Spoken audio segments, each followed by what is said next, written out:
मुख्यमंत्री जनदर्शन और बीजेपी कार्यालय में होने वाली सुनवाई अब बंद हो चुकी है। पहले जहां हर हफ्ते आम जनता और कार्यकर्ताओं की समस्याएं सीधे मंत्रियों तक पहुंचती थी, तो वहीं अब शिकायतें ठंडे बस्ते में जा रही है। विपक्ष का आरोप है कि सरकार डर के कारण यह परंपरा रोक चुकी है। विपक्ष के इन आरोपों पर बीजेपी भी हमलावर है, तो वहीं जनता भी परेशान हो रही है। देखिए एक खास रिपोर्ट।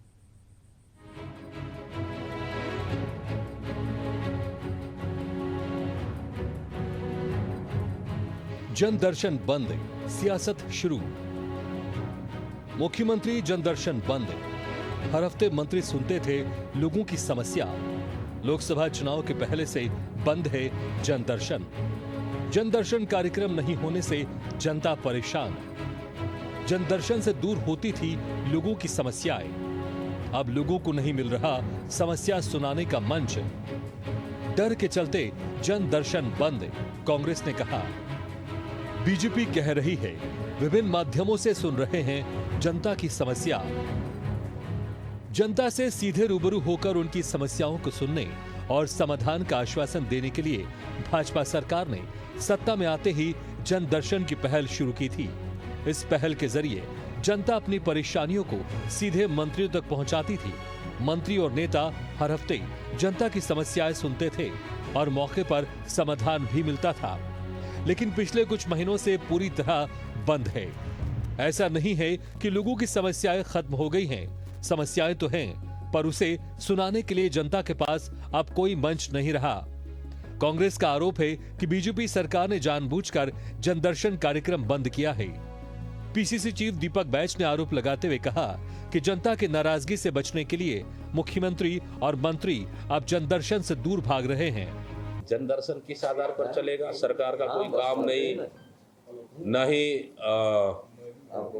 न ही इसमें युवाओं को नौकरी दिया, न रोजगार दिया, न किसानों के लिए कोई खाद नहीं है। जनदर्शन में यही सब तो बात आएगा। इसलिए जानबूझकर डर के मारे ये जनदर्शन मंत्रियां और मुख्यमंत्री ने बंद कर दिया। इधर बीजेपी का कहना है कि जनता की समस्याओं का समाधान अन्य माध्यमों से किया जा रहा है।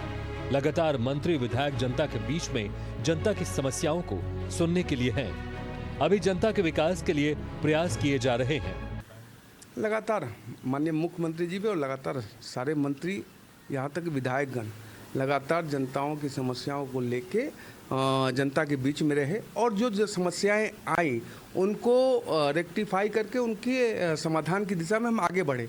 अभी जो कार्य योजना हमारी चल रही है, प्रदेश के 3 करोड़ की जनता की रक्षा, सुरक्षा और विकास के लिए प्रयास किया जा रहा है। बस्तर को लाल आतंक से मुक्त किया जा रहा है। इन्वेस्ट करवाने के लिए इन्वेस्टमेंट मीट चल रहा है, जिससे 987 करोड़ रुपये कल ही आपने देखा होगा। तो बस्तर भी अब विकास के नए आयाम को तय करने जा रहा है और पूरा छत्तीसगढ़ जिस प्रकार से आदरणीय मोदी जी का संकल्प है 2047 में विकसित भारत का, उसी तरह हमारा संकल्प है विकसित छत्तीसगढ़ का।